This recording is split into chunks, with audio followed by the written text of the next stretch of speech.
Oh, hey, good morning. Hey, great news. Jesus is Lord. The devil is defeated. He has no right in your life. Thank God the word works. But like I said, a lot you got to work it. Been talking to you for the last several weeks now on forgiveness.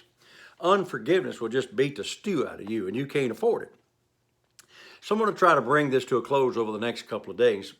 You cannot let this thing of unforgiveness stay around because it'll cause a root of bitterness to come up. I'm going to read to you again off these notes that I have here.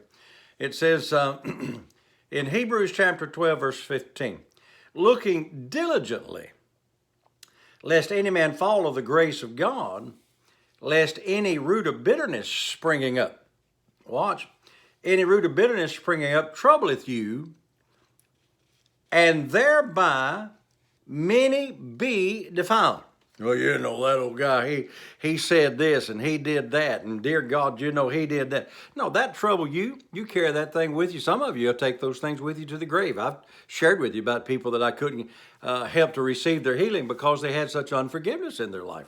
You can't carry this unforgiveness with you. Jesus said, when you stand praying, forgive. So at the very moment that you're trying to believe God for your healing, for maybe a financial miracle, you need to forgive whoever it was, maybe your ex-husband or ex-wife. I don't know. But let that thing go. You said, but what they did was wrong. That has nothing to do with it.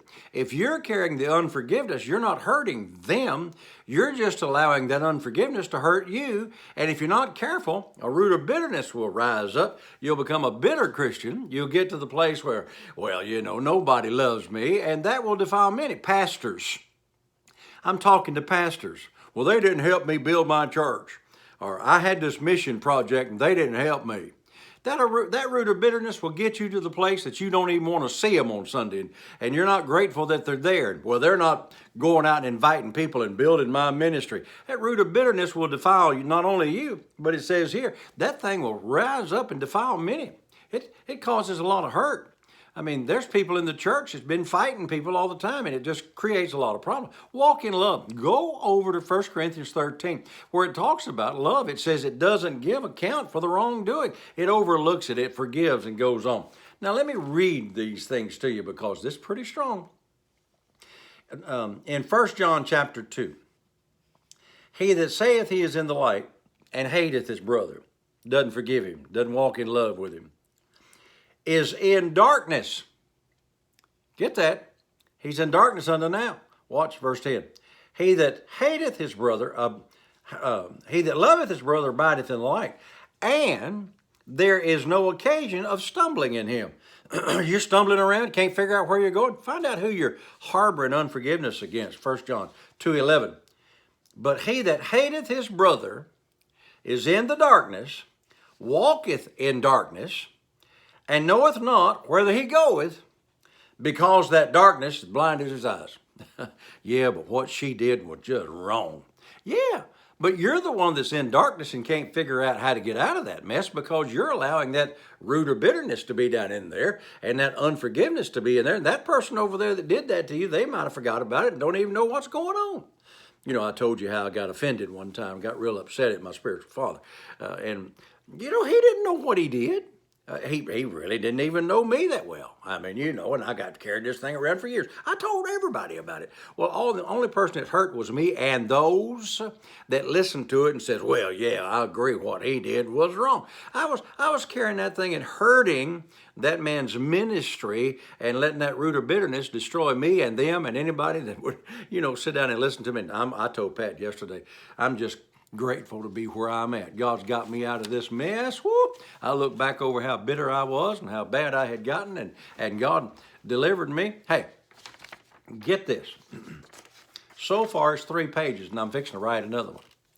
You want to study this stuff on bitterness, you just write me a little note. Send it to me, Frank Matchin, at P.O. Box 26.